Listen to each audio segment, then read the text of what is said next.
በቅድስት ቤተክርስቲያናችን ስርዓት እያንዳንዱ ቀን የራሱ ስያሜ ነበረው።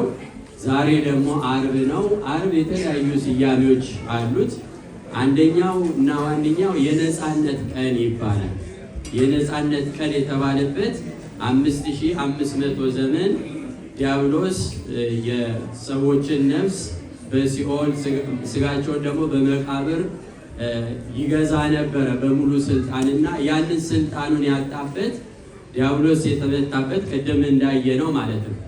ስለዚህ በዚህ መልኩ ስልጣኑን ያጣበት የሰው ልጅ ደግሞ ነፃ የወጣበት ቀን ስለሆነ የነፃነት ቀን ይባላል። ቅዱሱ ዓርብም ይባላል።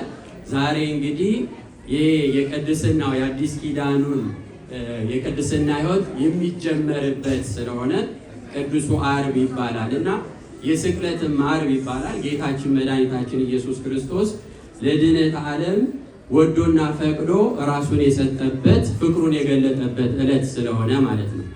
በአጠቃላይ በብዙ መንገድ ሊጠራ ይችላል። የዛሬውን ግን ዕለት በሶስት ጠቅለል አድርገን እንየው። በሶስት ታላላቅ ነገር የመጀመሪያው ፍጹም ፍርድ የተንጋደደበት ዕለት እንደሆነ እናስተውላለን አይደለም? ንባቡን ስትሰሙት መጽሐፍ ቅዱሱንም ስታነቡት እንደነበረው ጌታችን አምላካችን መድኃኒታችን ኢየሱስ ክርስቶስ እንኳን ለስቅላት ቀርቶ ለስድብ እንኳን የሚያበቃው ምንም ነገር ያደረገው ነገር የለም። አይደለም? ያደረገው ነገር አለ? የለም። ግን ተመልከቱ፣ ያ ሽፍታ፣ ሰው ገዳዩ፣ ቀማኛው፣ የታወቀው ወንበዴ ሲፈታ ንጹሕ ክርስቶስ ግን በተንጋደደ ፍርድ ለስቅላት ተሰጠማ። ስለዚህ ፍጹም የተንጋደደ ፍርድ ያየንበት ዕለት ነው ዛሬ ማለት ነው። እና የሚደንቀው አረጋውያን የሆኑ ሰዎች ንባቡ ላይ አስተውላችሁ ከነበረ ለምስክርነት ቀርበው ነበር። ምን ብለው?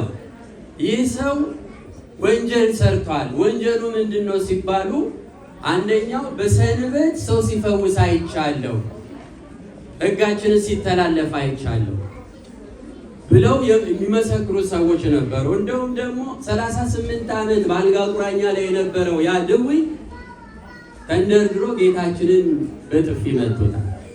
አሁን ምንም ስለተደረገ ሳይሆን ግን የተንጋደደ ፍርድ ስለነበረ በአይሁድ ስርዓት ኒቆዲሞስን ብሏቸው ነበረ። የዮሐንስ ወንጌል ምዕራፍ 7 ላይ ስናነብ በሕጋችን እኮ አንድ ሰው ለፍርድ የሚቀርበው ወይም የሚያዘው ይህ ነገር ሰራ ተብሎ ማስረጃ ሲቀርብ ነው። ነገር ግን በዚህ ሰው ላይ የቀረበ ማስረጃ የለም ብሎ ሲከራከር ነበረ በዛ በሸንጎ ውስጥ ማለት እና እነዚህ ሰዎች ፍርድን ያንጋደዱበት ንጹሕን ክርስቶስን ወንጀለኛ አድርገው ወንጀለኛውን ደግሞ ንጹሕ አድርገው ይህንን የተንጋደደ ፍርድ ያየንበት ዕለት ነው። ሁለተኛው ፍጹም ጭካኔም ያየንበት ዕለት ፍጹም ጭካኔም ያየንበት ዕለት ነው።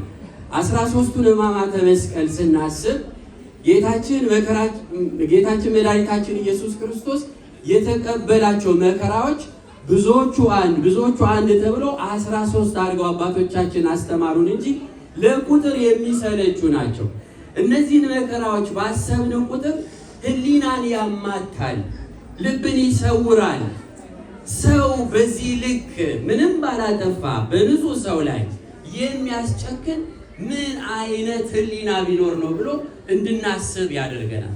ስለዚህ የጭካኔያቸውንም ጥግ ያየንበት ነው። እንደው አንድ ሁለቱን ላንሳላችሁ። ለምሳሌ አክሊለ ሦክ አድርገውለታል አይደል? በዚህ በሕማማቱ መጽሐፍ ላይ ምን ይላል መሰላችሁ? ያ አክሊለ ሦክ ወደ 300 የሚደርሱ ሾኮች አሉ። አሁን ወደ 300 የሚደርሱ አንዱ በአናቱ ገብቶ ልቡ ድረስ የሚሰማ ነበረ። ተመልከቱ። በሶስት መንገድ ከምላጭም የሳለ በጣም የተሳሉ ናቸው እና ሰውነቱን እየቀደዱ ነበረ የሚገቡት ማለት። አሁን ይሄ ለክርስቶስ ይገባ ነበረ ወይ? የጭካኔያቸውን ጥግ እንድታዩ ነው። ሁለተኛው ሲገረፍበት የነበረው 6666 ጅራፍ የተገረፈው ጌታችን እንደው በዝም ብሎ ጅራፍ አይደለም። የአይሁድ ጅራፍ መንታ ምላስ ያለው ነው። 4ም 5ም አለው። እላው ላይ የተቆለመመ ከምላጭ የሳለ ብረት አለው። በሚመቱት ሰዓት ስጋውን ቦጭቆ ነው የሚነሳ። አጥንቱ እስኪታይ ድረስ ገርፈውታል። ይሄ ጭካኔ አይደለም? የጭካኔ ጥግ ያየንበት ነው። ይሄ ብቻ አይደለም። በእነሱ ሕግ የሚገረፍ ሰው አይሰቀልም፣ የሚሰቀል ሰው ደግሞ አይገረፍም። ተመልከቱ፣ ይሄ ሕጋቸው ነው፣ ጽፈው ያስቀመጡት ሕግ። ለክርስቶስ ሲሆን ግን ተገርፏል፣ ተሰቅሏል። ተመልከቱ የጭካኔውን ጥግ ማለት ደግሞ የሚያሳዝነው ለሕሊናም የሚከብደው እንደው መስቀሉን አሸክመውት ብቻ ቢሄድ ጥሩ ነበረ፣ ግን እሱ አልነበረም። አባቶቻችን እንዳስቀመጡልን ከነዚህ ከ13 ሕማማተ መስቀል አንዱ ይሄ እጆቹ ሁለቱም ከኋላ እስኪገጥም ድረስ አስረውታል። እንደዛ አስረውት ይጎትቱት ነበር። ከዛ ደግሞ ያን የሚከብድ መስቀል አሸክመው ከኋላና ከፊት ገመድ አስረው የፊተኞቹ ይስቡታል፣ ይወድቃል። መስቀሉ ላይ ይወድቃል፣ ያነሱታል። የኋለኞቹ ይስቡታል፣ ወደ ኋላው ይወድቃል፣ መስቀሉ ላይ ይወድቃል። እንዲህ እያደረጉ ነው እነዚህ 14 ምዕራፍ የሚባሉ አሉ። እነዛን ሁሉ የተጓዘው ጌታችን ነው። ይህንን የጭካኔ ጥግ አይተናል ዛሬ። የሚደንቀው ሶስተኛው ነጥባችን ግን ፍጹም የሆነ የዚህ ተቃራኒ ደግሞ የፍቅርንም ጥግ አይተናል። የምን ጥግ አይተናል? የፍቅር ጥግ አይተናል። ይሄ ሁሉ ሲደረግ ፍርድ ሲንጋደድ ያለ አግባብ ሁሉ መከራ ሲደርስበት ጌታችን ግን በመስቀል ላይ ሆኖ ምን ነበር?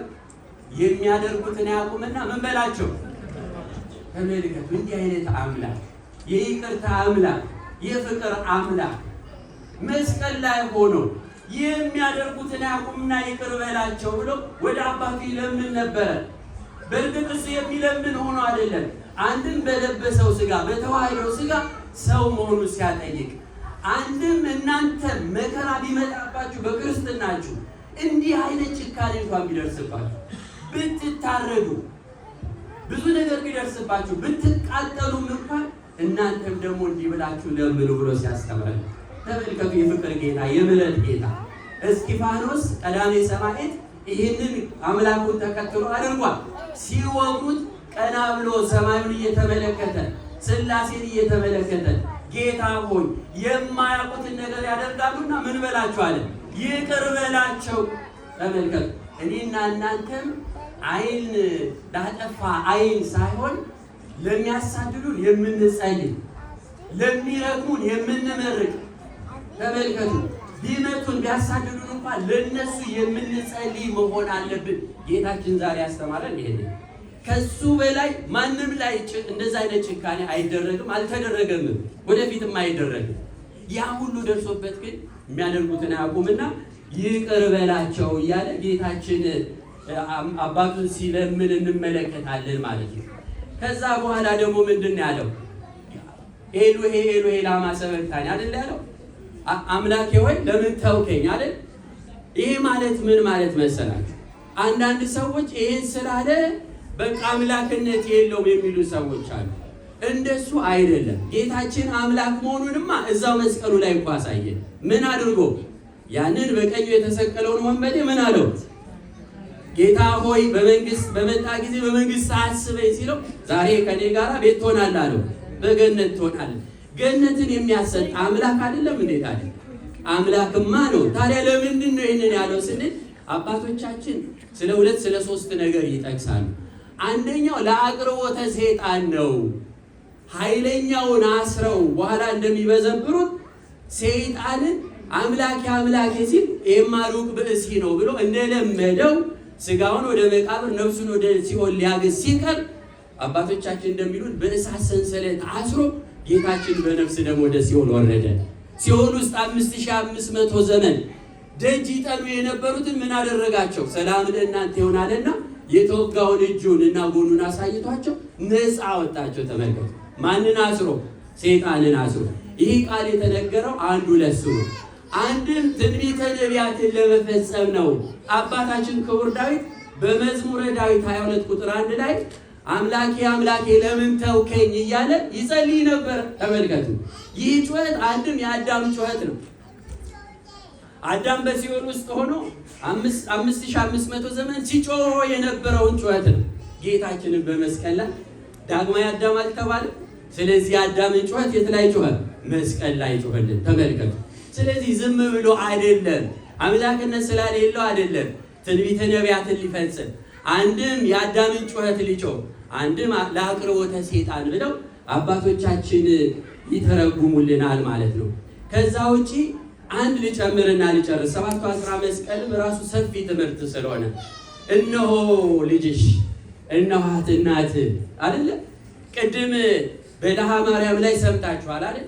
እመቤታችን እንዴት አርጋ ስታዝን እንደነበር፣ እንዴት አርጋ ስትሰቀቅ እንደነበረ ወላጆች ታውቃላችሁ። ልጆቻችን ሲታመሙ ምን እንደሚሰማ እንኳን አይን እያየ በዛ አይነት ጭካኔ በዛ አይነት መከራ ፊቷ ያን ሁሉ ሲያደርጉ እያየች ቀርቶ ራስ ምታት እንኳን ሲይዝብን ምን አይነት ስሜት እንዳለን ታውቃላችሁ።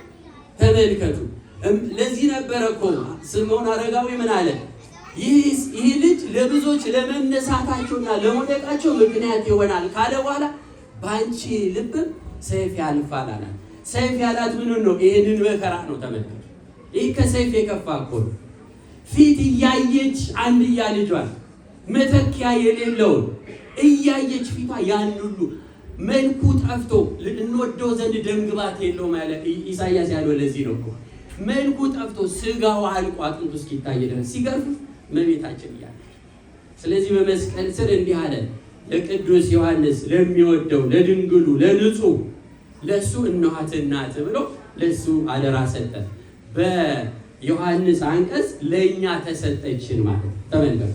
እቺ እናት በብዙ መከራ ውስጥ ያለፈች እማምላክ ተብላ የምትጠራ ከሷ በፊትም ያልተጠሩበት ከሷ በኋላ የማይጠሩበት ብቸኛ የእግዚአብሔር እናት የሆነች ወላዲተ አምላክ የምትባል ከልጇ ከወዳጇ ምሕረትን የምታሰጥ የቀራንዮ ስጦታችን ናት እመቤታችን ቅድስት ድንግል ናት።